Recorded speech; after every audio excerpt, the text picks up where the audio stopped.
it'll give them Tipperary. Michael Verney, good morning to you. Aren't going to be too worried though, are they? Like a chance to hit the crossbar to win it with a free in the last minute. I think it would have been kind of not papering over cracks, but it would have been a bit false if they had won, and it would be a win, starting off with a win, and then maybe the win the next day, and then it's like, oh, Tipper great and all this. I think it's perfect. I think it's set up for Tip. Beaten in the first game, blew a big lead. People are saying that Limerick have maybe are in their psyche a small bit. It's January, and Liam Sheedy has a stick to beat them with, and I think that's ideal. Yeah, somebody referred to the league as more developmental this year. It might have been the Examiner today. It's true, because as Owen pointed out yesterday, there's another league coming, which is the Championship, which is the round robin, which is a perfect scenario. So, and loads of these games are going to be for the superpowers an opportunity to blend younger lads in matches that you're still going to win. Yeah, it's an ideal scenario. See, the league was changed. It was Division 1A and Division 1B, and it was cutthroat enough in that if you got relegated from Division 1A to 1B, the games you were getting in 1B weren't as good, whereas now their 12 teams are evenly spread over the two divisions, so you're getting good games no matter what division you're in. So if you there's no chance of relegation for any of the top teams really, because you've Westmeath, Laois and Carlow in there, and they're going to be the three teams that are going to be in relegation. Yeah. So they get the loads of new players against all the top teams, and it's kind of a no risk. They're not going to end up losing 4 games and be in relegation. You hear the roar at the end of the game though on Saturday night from the Limerick fans. They do care about this. Like you look at the team sheets, they're excellent teams. There's a lot of sides in Division 1 of the Football League that aren't at the strength that, say, Tip and Limerick are at on Saturday night. So it's not the most inaccurate indicator for where the sides are at. No, definitely. Like, Limerick have had a fairly turbulent winter, boys, you have to remember. And I'd say the importance of them for winning was a lot more heightened than Tipperary. There's been a lot of talk. Limerick been in the papers for all the wrong reasons over the winter, and I'd say John Kiley did want to hit the ground running. They started horribly. They were 10 points down early in the second half, and for them to show that sort of resolve when things are going wrong and get the result and kind of win. I know Tipperary had a chance, but they were winning, pulling up in the last 10 minutes. They were the better team much throughout the second half, and John Kiley would be, the one thing he would be, and Ger mentioned about getting fresh faces in, they became a tad predictable last year in that we knew who was going to play everywhere and what way they were going to play. So he's introduced new faces now, and there's the opportunity there after the way it finished last year for them and some of the things that happened in the winter to blood new lads and give new lads a chance. And I think, yeah, it did mean a lot. And I don't personally think it's in the Tip psyche that Limerick are in their heads or anything like that, or that Limerick can beat them in big games. I just think Limerick are a small bit better than Tip at the moment, even though I don't think the best team won the All-Ireland last year, which is great. Do you think Limerick are the best team in the country? Yeah, no, I do, yeah, and that's based on the league last year, it's based on the All-Ireland the year before, and it's based on the Munster final last year as well. But isn't that an ideal situation for Tip to be going in this year as well? There is expectation on Limerick. Everyone thinks they just didn't show up in the first 20 minutes against Kilkenny, and that was their undoing. So it'll be interesting as the year goes on, yeah. And it's nice it's good to see that, no more than Dublin and Kerry, the bit of bite, and that it means a lot to people at this stage of the year, because they're going to play again, and they could play again in Munster, then again, and then maybe in the All-Ireland stages as well. So that's a nice, healthy rivalry developing there. Yeah. Plenty of wrestling going on in the Cork-Waterford game as well. That was the picture we had yesterday, wasn't it? Yeah. It was, yeah. And Waterford not being the same team as they were last year is hugely important for everybody, because that team is still festooned with talent. It's just whether or not that cycle of that team was over. Yeah, a load of All-Ireland minor and under-21 winners. They haven't won a game in Munster. They haven't won a championship game since the 2017 All-Ireland semi-final against Cork. And this is like hanging over them now at this stage. I'm just reading what Stephen Bennett said this morning in some of the papers, the total embarrassment walking out of Walsh Park last year when they scored 10 points against Limerick and were beating 20 points in their home venue. Yeah. It looks like there's a bit of optimism there now. I honestly didn't know what to expect out of Watford the other day. The reasons that Liam Cahill gave for Noel Connors and Maurice Shannon not being part of the squad was the mobility and energy that we're going to play this year. They needed a lot of really mobile players, and it looked like that the other day. It was a real kind of high octane style, Lots of movement, lots of short kind of stick passing, all based on kind of dynamism. And that's, they could have folded the tent the other day. They conceded 2 goals in the first 3 or 4 minutes. They could have folded the tent, and I know everyone was thinking, oh Jesus, same old story with Waterford again. And the nature of that win, and to have that adversity at the early part and then overcome that, is even better for them again. And they were impressive, and a lot of new faces, new names. I wouldn't have heard of Iarla Daly. I know he played minor for Waterford. I wouldn't have heard of him before the weekend. Stephen Bennett, we've obviously heard of. His brother Kieran started an All-Ireland final, but people wouldn't know him that well. He was brilliant the other day. A lot of new faces there. So it's interesting. At least it's something positive for them. Anyway. On the flip side, Cork were, I don't know, I'm not too sure what to say about them at this stage. Lack of consistency, too nice, flaky is the word that's been thrown around. You're talking about aggression and things like that. They just don't seem to have it when push comes to shove, and that's a bit worrying for them. Especially Kieran Kingston was watching for 2 years, I'm sure, when he was out and thinking, oh, I'd love to change this and this. And then you see it the other day, and I know it's the caveat of January, but it was the same old Cork the other day. Can you change that? Can you make a team more aggressive? Like, can you get that? Can you beat it into a team? I don't know if you can beat it into them anyway, but that would be the one thing that would be said in GA.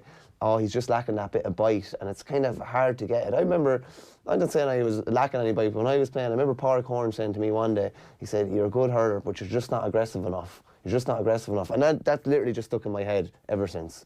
And I'm just thinking, oh God, I need to... Fix it. Yeah, just need to be more... Go out and start a fight, like, is that... Not really. Just being more aggressive. Being more aggressive when the ball is there. You're just being more abrasive. You're just... Cork, far too often, it's nice hurling. Like Waterford the other day got 3 to 4 points where lads were standing up hitting the ball, which is unheard of at county level. You just don't get time to do that. And it's just because they were just giving them too much space. They weren't in their face enough. Yeah. You can develop... That's a technical thing, isn't it? That's like a defensive skills and making sure that you are touch tight to somebody. So when the ball comes, or maybe whenever they are actually accelerating into the ball, you're accelerating into them. Yeah, pretty much. Yeah, it's not a nice part of the game. It's not nice like being like really holding on to a lad and being there right beside him the whole time. It's not. Brian Cody's Kilkenny won All Ireland's on the back of their ability to do that better than everybody else. 100%, yeah, 100%. And even last year, Kilkenny, I know it's a very simple thing to say, but they were so aggressive in the All-Ireland semi-final last year, and just manic. Their work rate was manic. They just wanted to get everywhere they possibly could, wanted to always put pressure on, and you just couldn't say the same about Cork a lot of the time over the last couple of years. It's like you mentioned last year with Kilkenny. It was also something that was on show at the weekend as well, with the Richie Leahy red card. There was a hell of a lot of aggression in that. Like, is the kind of clamp down on those collisions, those head-on collisions, is that going to lessen the aggression in the game, I wonder, at any point? I know it's not a new rule per se, but it's definitely a red card that a couple of years ago would have been borderline, to say the least. Yeah, those kind of rules on heads and shoulders coming in, and not shoulders. They are necessary in fairness. Yeah, I know, in fairness they are, yeah. He rushed in, it was kind of a rush of blood to the head. Sometimes that's like wanting to do something too much almost, and he just bundled in there and kind of hit him with his shoulder. Maybe similar to the Richie Hogan one last year. Whereas if, you know, anything shoulder to head, anything around the head is just kind of too dangerous. I would say aggression is more just getting in shoulder to shoulder with your man, getting your hurl in, just making it awkward for him. But I think they're right to clamp down on that. In fairness, there's too many concussions, too many things like that happening. So in fairness, I don't see a problem. I don't see a problem with that being cut down. No, elsewhere in that Kilkenny performance, it was one that, like, you can't but be hugely impressed by. I know that there's a whole kind of Dublin elephant in the room here about where they're going after the end of their season last year against Laois. Was it more to do with Kilkenny and how good they were? It was an awful game. It was horrible to watch back. I rarely say that about a hurling match, but it was actually just hard. It was hard to watch back. Dublin just offered nothing. It was very strange from them.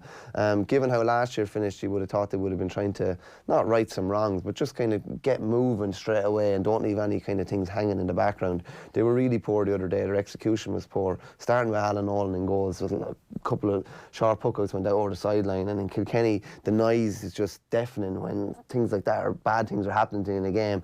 And they just punished them. They just punished them a couple of goals at the right times, and that was a fairly gutted Kilkenny team. Do you know what I mean? Like they're missing 3 starting forwards, missing Joey Holden as well, 3 or 4 other guys with injury. Dublin were missing lads as well, but they still had 11 of the team that started against Laois last year. Kilkenny were literally missing half a team. Yeah. Like, you could make the case that half their team was missing. and it was a training ground. This is the thing about Kilkenny, though.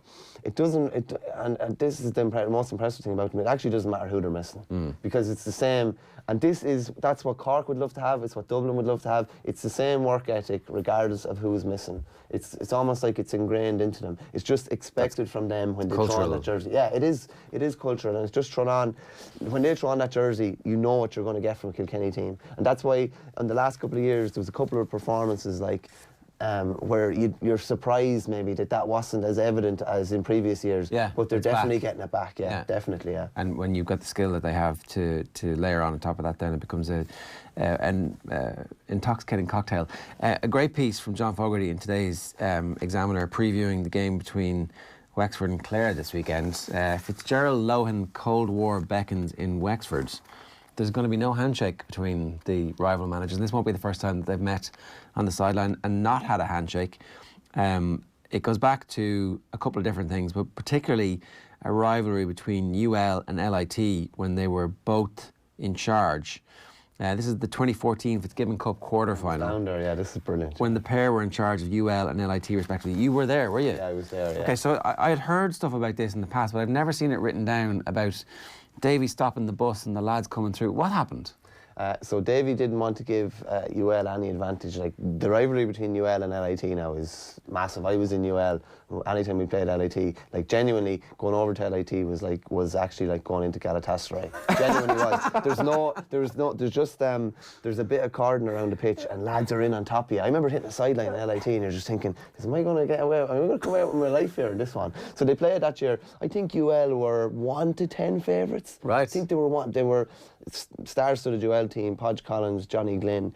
LIT, I'm putting too fine a point in here, but LIT had Tony Kelly, and that was nearly it. None of the rest of the lads would have been recognised, but Davy always got a bit more out of LIT.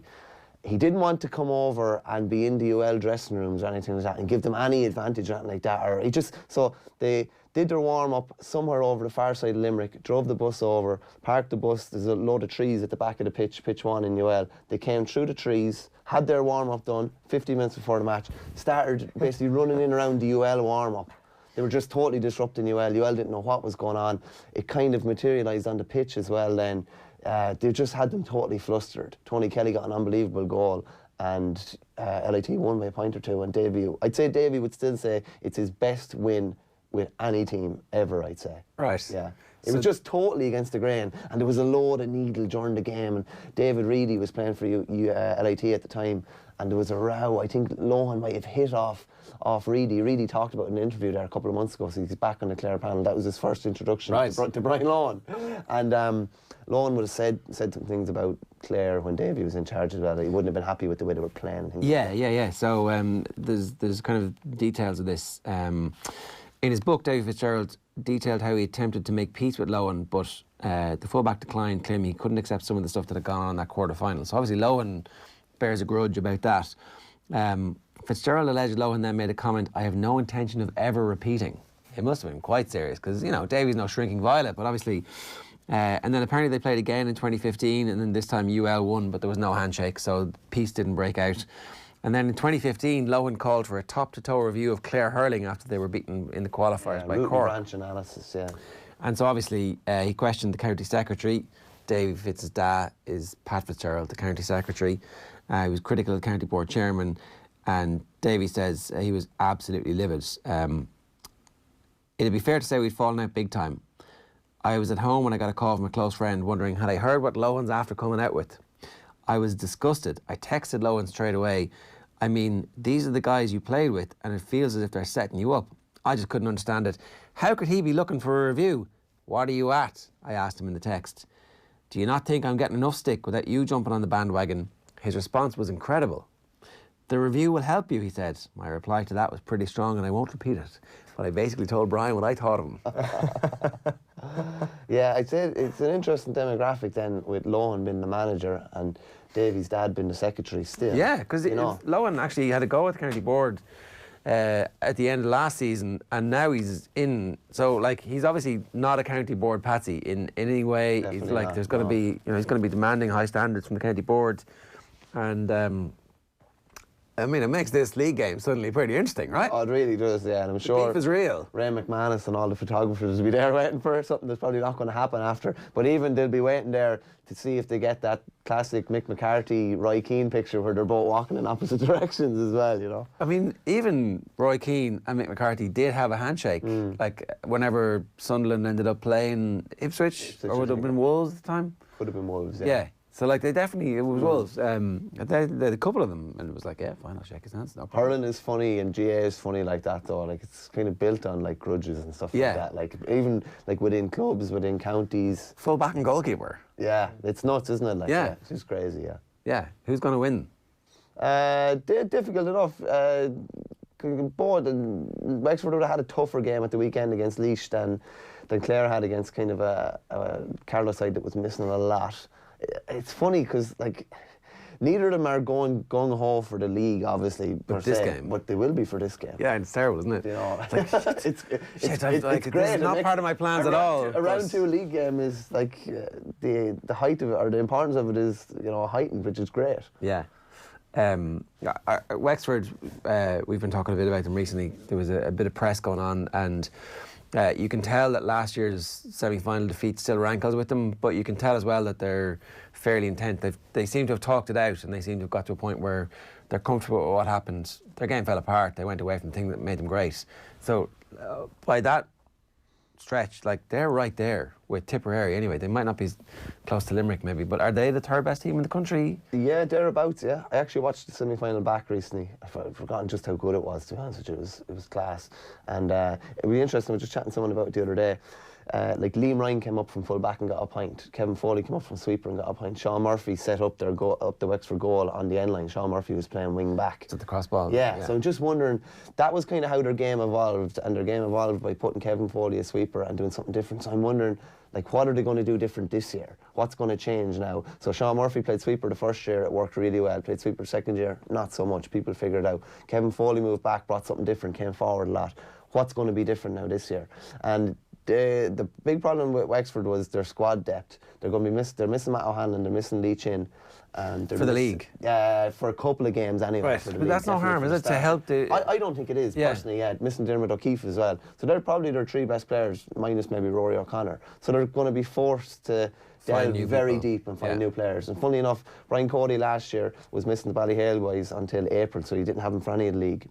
And they didn't have a great league, but in a funny way, he had to play new players, and he had to see, like, who can actually stand up to this level. Yeah. And now he has guys playing this year's league that have lots of experience under the belt and played some championship on the back of that last year. So it mightn't necessarily be a bad thing. Yeah, and it changes the texture of training when those lads come back in as well. Suddenly they're not just the big dogs who are going to walk straight back in. Yeah. There's that level of bite as well. Michael, good stuff. Thanks a million for joining us. No bother. Up next, we've got the latest sports news with Tom Malone. First, though, here's Kieran Donaghy paying tribute to Kobe Bryant on last night's show.